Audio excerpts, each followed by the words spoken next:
Welcome to my YouTube channel. আশা করি তোমরা সবাই ভালো আছো। এর আগের ভিডিওগুলোতে আমি তোমাদের ক্লাস 11-এর সেমিস্টারে সাজেশন দেওয়া স্টার্ট করে দিয়েছি। এর আগে আমি তোমাদের বাংলা, ইংলিশ, ইতিহাস, ভূগোল, পলিটিক্যাল সায়েন্স, ফিলোজফি সমস্ত জায়গা থেকে আমি তোমাদের কোশ্চেন অ্যান্সার সাজেশন দিয়ে দিয়েছি। যারা দেখোনি তারা আমার চ্যানেলে গিয়ে সেই সব ভিডিও দেখে নিতে পারো। এর আগের দিন আমি তোমাদের রাষ্ট্রবিজ্ঞান মানে পলিটিক্যাল সায়েন্সে হাফ দিয়েছিলাম সাজেশন, যেহেতু এটা অনেকটা বড় ছিল তাই একটু পার্টে তোমাদের দিয়েছি। আজকে তোমাদের লাস্ট পার্ট আলোচনা করে দিচ্ছি। আগের দিন তোমাদের আমি রাষ্ট্রবিজ্ঞানের মতবাদ এবং ধারণাসমূহ সেখানে 4টে ইউনিটে ভাগ করা ছিল, সেখান থেকে সাজেশন দিয়েছি। আজকে আমি তোমাদের রাষ্ট্রবিজ্ঞান মতবাদ এবং ধারণাসমূহ সেখানে তোমাদের 2টো ইউনিটে ভাগ করা আছে, মৌলিক অধিকার ও কর্তব্যসমূহ, নির্বাচন এবং প্রতিনিধিত্ব, সেখান থেকে সাজেশন দিয়ে দিচ্ছি। চ্যানেলে যারা নতুন চ্যানেলটা সাবস্ক্রাইব করে রাখো, আর ভিডিওটা ভালো লাগলে লাইক এবং বন্ধুদের শেয়ার করে দিও। তাহলে বন্ধুরা আরম্ভ করে দিচ্ছি। আরম্ভ করার আগে এর আগের দিন তোমাদের আমি পলিটিক্যাল সায়েন্সের সাজেশন দেওয়ার সময় বলেছিলাম তোমাদের পরীক্ষার যে মার্কস, যে কতটা মার্কসে কিভাবে আছে সেটা তোমাদের আমি প্যাটার্নটা বলে দিয়েছিলাম। তাও তোমাদের আর একবার বলে দিই। প্রথমে রাষ্ট্রবিজ্ঞানের মতবাদ এবং ধারণাসমূহ সেখানে তোমাদের 4টে ইউনিটে ভাগ করা আছে, ইউনিট 1, ইউনিট 2, 3 আর 4। প্রথমে তোমাদের যেটা আছে রাজনৈতিক তত্ত্বের মূল ধারণাসমূহ, সেখান থেকে তোমাদের 2 নম্বরের একটা কোশ্চেন করতে হবে আর 6 নম্বরের একটা করতে হবে, 4 নম্বরের করতে হবে না। জাতীয় ও জাতীয়তাবাদ সেখান থেকে 2 নম্বরের একটা করতে হবে, 4 নম্বরের একটা করতে হবে, 6 নম্বরের অ্যান্সার দিতে হবে না। তারপরে আছে সরকারের বিভিন্ন রূপ, সেখান থেকে তোমাদের 2 নম্বরের একটা, 4 নম্বরের করতে হবে না, 6 নম্বরের একটা অ্যান্সার দিতে হবে। তারপরে আছে তোমাদের সমসাময়িক ভারতীয় রাজনৈতিক চিন্তা, নির্বাচিত চিন্তাবিদগণ, সেখান থেকে তোমাদের কিন্তু কোনো 2, 4 কিছুই দিতে হবে না, শুধুমাত্র তোমাদের 6 নম্বরের একটা কোশ্চেন দিতে হবে। আজকে যেটা তোমাদের আলোচনা করছি রাষ্ট্রবিজ্ঞান মতবাদ এবং ধারণাসমূহ, সেখানে আছে মৌলিক অধিকার এবং কর্তব্যসমূহ, সেখান থেকে তোমাদের 2 নম্বরের একটা, 4 নম্বরের একটা আলোচনা কোশ্চেন দিতে হবে অ্যান্সার। তোমাদের 6 নম্বরে সেখান থেকে লং কোশ্চেন দিতে হবে না। নেক্সট নির্বাচন এবং প্রতিনিধিত্ব, সেখান থেকে 2 নম্বরের একটা, 4 নম্বরের একটা দিতে হবে। এখান থেকেও তোমাদের কোনো লং কোশ্চেন আসছে না। আশা করি তোমরা বুঝতে পেরে গেছো কোশ্চেনের প্যাটার্ন কেমনভাবে তোমাদের মার্কস ডিস্ট্রিবিউট করা আছে চ্যাপ্টার ওয়াইজ।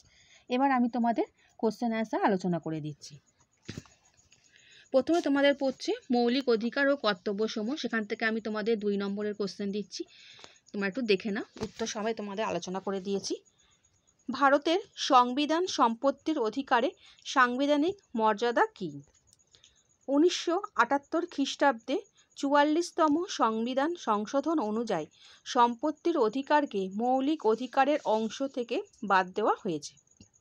তবে সম্পত্তির অধিকার বর্তমান মৌলিক অধিকারের কৌলিন্য হারালেও তা বিধিবদ্ধ সাংবিধানিক আইনের অন্তর্ভুক্ত বলে বিবেচিত হয়। ভারতীয় সংবিধানের 21 নম্বর ধারায় বর্ণিত আইন নির্দিষ্ট পদ্ধতি বলতে কী বোঝায়? ভারতীয় সংবিধানের 21 নম্বর ধারায় বলা হয়েছে যে আইন নির্দিষ্ট পদ্ধতি ছাড়া কোনো ব্যক্তিকে তার জীবন ও ব্যক্তিগত স্বাধীনতা থেকে বঞ্চিত করা যাবে না। আইন নির্দিষ্ট পদ্ধতি অনুযায়ী কোনো আইন ন্যায়নীতি বিরোধী কিনা আদালত তা বিচার করতে পারে না। শুধু যে আইন অনুযায়ী ব্যক্তি স্বাধীনতার ওপর হস্তক্ষেপ করা হবে সেই আইনটি বিধিসম্মতভাবে আইনসভা কর্তৃক প্রণীত কি না তা বিচারের ক্ষমতা আদালতের রয়েছে। নেক্সট 3 নম্বর কোশ্চেন, নির্দেশমূলক নীতিগুলিকে কয়টি ভাগে ভাগ করা হয়? নির্দেশমূলক নীতিসমূহকে 4টি ভাগে ভাগ করা হয়, যথা আর্থ সামাজিক, প্রশাসনিক, উন্নত রাষ্ট্র ব্যবস্থা সম্পর্কিত এবং আন্তর্জাতিক আদর্শ সংবলিত নির্দেশমূলক নীতিসমূহ। ভারতের নির্দেশমূলক নীতিগুলির কিরূপ তাৎপর্য নেই বলে মনে করা হয়? ভারতের নির্দেশমূলক নীতির কিরূপ মূল্যকে অস্বীকার করা যায় না। ভারতের নির্দেশমূলক নীতিগুলির আইনগত তাৎপর্য নেই বলেই মনে করা হয়। ভারতের নির্দেশমূলক নীতির শিক্ষাগত মূল্যকে হস্তক্ষেপ করা যায় না। প্রতি বছর কোন দিনটি মানবাধিকার দিবস হিসাবে পালিত হয়? সংবিধান অনুযায়ী রাজ্যগুলির শাসন কার্য পরিচালিত হচ্ছে কি না তা কেন্দ্রীয় সরকার সংবিধানের কত নম্বর ধারা অনুযায়ী নজর রাখে? প্রতি বছর 10ই ডিসেম্বর মানবাধিকার দিবস হিসাবে পালিত হয়। সংবিধান অনুযায়ী রাজ্যগুলির শাসন কার্য পরিচালিত হচ্ছে কিনা তা কেন্দ্রীয় সরকার সংবিধানের 355 নম্বর ধারা অনুযায়ী সেদিকে নজর রাখে। ভারতে কত খ্রিস্টাব্দে অস্পৃশ্য আইন প্রণীত হয়? কত খ্রিস্টাব্দে সম্পত্তির অধিকারকে মৌলিক অধিকারের তালিকা থেকে বাদ দেওয়া হয়? ভারতে 1955 খ্রিস্টাব্দে অস্পৃশ্যতা আইন প্রণীত হয়। 1978 খ্রিস্টাব্দে 44তম সংবিধান সংশোধনের মাধ্যমে সম্পত্তির অধিকারকে মৌলিক অধিকারের তালিকা থেকে বাদ দেওয়া হয়। নেতিবাচক মৌলিক অধিকার কাকে বলে? যে অধিকারগুলি রাষ্ট্রের ওপর বাধা নিষেধ আরোপের মাধ্যমে নাগরিকদের স্বাধীনতা ভোগে সাহায্য করে তাদের নেতিবাচক অধিকার বলা হয়। যেমন, রাষ্ট্র কোনোভাবে জীবন ও ব্যক্তিগত স্বাধীনতার অধিকার কেড়ে নিতে পারে না। ভারতীয় সংবিধানে 226 নম্বর ধারায় কোন আদালতের ওপর ভারতীয় নাগরিকদের মৌলিক অধিকার সংরক্ষণের দায়িত্ব দেওয়া হয়েছে? পরমাদেশ কথাটির অর্থ কী?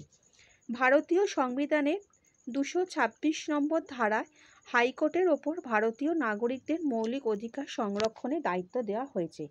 পরমাদেশ কথাটির অর্থ হলো আমাদের আদেশ, আমরা আদেশ দিচ্ছি। এরপরে বন্ধুরা এখান থেকে তোমাদের আসবে 4 নম্বরের কোশ্চেন। যেহেতু 4 নম্বরের একটু লং কোশ্চেন হচ্ছে, তোমরা বুঝতে পারছো, আমি কোশ্চেন দিয়ে দিয়েছি, তোমরা সেগুলো দেখে নাও। তোমাদের যদি কোনো অসুবিধা হয় আমাকে কমেন্ট করে জানিও, আমি উত্তরগুলো আলোচনা করে দেবো। ভারতের সংবিধানে প্রদত্ত সাম্যের অধিকারটি আলোচনা করো। ভারতীয় সংবিধান প্রদত্ত ধর্মীয় স্বাধীনতার অধিকার সম্পর্কে সংক্ষিপ্ত ব্যাখ্যা দাও। ভারতের সংবিধানে উল্লেখিত শিক্ষা ও সংস্কৃতির বিষয় অধিকারটি আলোচনা করো।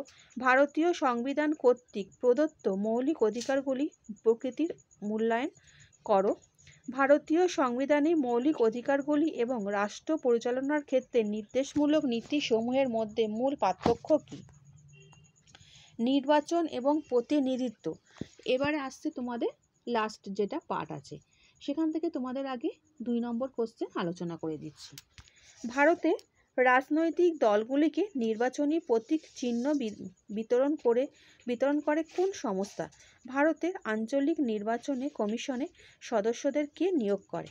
ভারতের রাজনৈতিক দলগুলিকে নির্বাচনী প্রতীক চিহ্ন বিতরণ করে নির্বাচন কমিশন। নির্বাচন কমিশনের সঙ্গে পরামর্শক্রমে ভারতের আঞ্চলিক নির্বাচন কমিশনের সদস্যদের নিয়োগ করেন রাষ্ট্রপতি। এরপরে বন্ধুরা আসছি 2 নম্বর কোশ্চেনের অ্যান্সার। সমানুপাতিক প্রতিনিধিত্বের বিপক্ষে 2টি যুক্তি দাও। সমানুপাতিক প্রতিনিধিত্বের বিপক্ষে 2টি যুক্তি হলো জটিল ও বিভ্রান্তিকর।